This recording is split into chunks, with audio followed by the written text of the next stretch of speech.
apabila Prabowo ini fix kemudian meninggalkan PKB dan lebih memilih duet dengan Ganjar Pranowo sebagaimana yang diberitakan oleh berbagai media massa ketika Prabowo dan Ganjar kemarin menemani Pak Jokowi melihat di lokasi, kalau tidak salah, turun ke bawah di sawah, di area persawahan, yang kemudian muncul spekulasi bahwa Ganjar dan Prabowo bakalan berduet. Nah, menurut saya duet ini justru akan melanggengkan perpecahan sebagaimana pada pemilu 2014 dan juga 2019. Menurut saya Pak Prabowo seharusnya, kalau memang dia berjiwa kenegarawanan yang tidak ingin ada perpecahan, seharusnya dia lebih memilih berduet dengan yang lainnya daripada harus bergandengan dengan Ganjar Pranowo. Alasannya kenapa?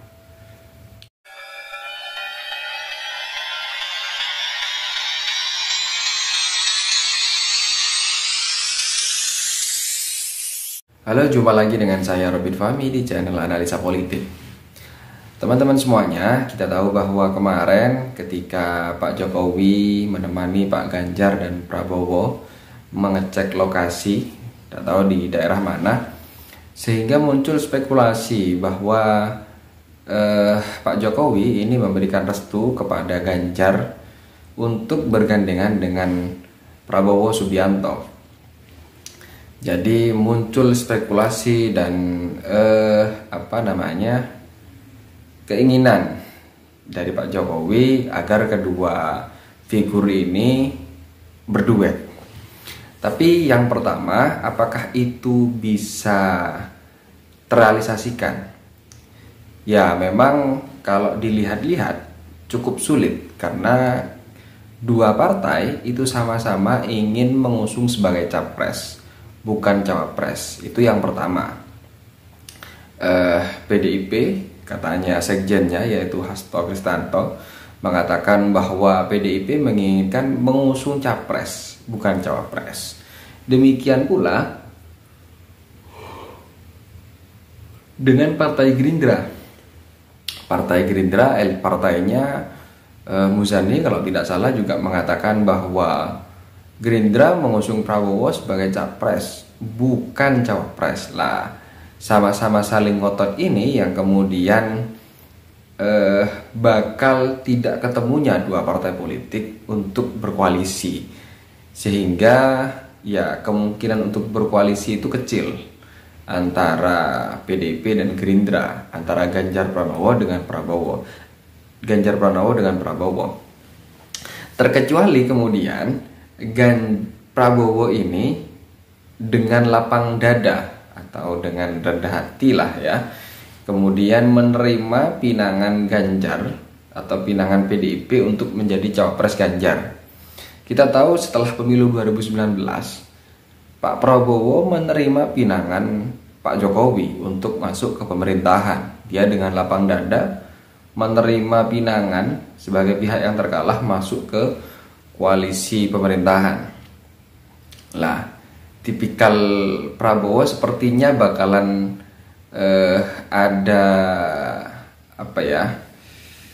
ada hal-hal yang mengejutkan lah. Bisa jadi Prabowo menerima pinangan PDIP untuk diusung sebagai cawapresnya dari Ganjar Pranowo. Tapi kemudian semisal dua figur ini bersatu, saya rasa justru ini akan melanggengkan perpecahan sebagaimana pemilu 2014-2019. Karena kenapa? Ya, kita lihat sendiri hasil survei menyebutkan bahwa apabila Ganjar dan Prabowo ini bersatu atau berduet, maka bakalan sulit dikalahkan. Artinya tidak ada lawan yang sejajar untuk mengalahkan duet ini. Tapi ya ketika kedua ini duet, maka kemungkinan besar partai lain akan memasuk koalisi. Artinya koalisi PDIP dan Gerindra ini bakal menjadi koalisi gemuk. Koalisi gemuk yaitu ya bisa saja P3, kemudian Golkar, PAN atau KIP, KIP, Koalisi Indonesia Bersatu itu bakalan turut bergabung di koalisi duet PDP Gerindra ini. Tinggal melihat bagaimana PKB, apakah akan turut mendukung atau justru pindah ke koalisi perubahan. Tinggal bagaimana sikap dari Caimin. Lah seandainya ini kemudian berduet. Lah kalau sudah seperti itu maka lawannya sudah jelas, yaitu antara duet Ganjar Pranowo dengan Anies Baswedan. Anies Baswedan ini kita tinggal lihat siapa nantinya yang bakal menjadi wakilnya.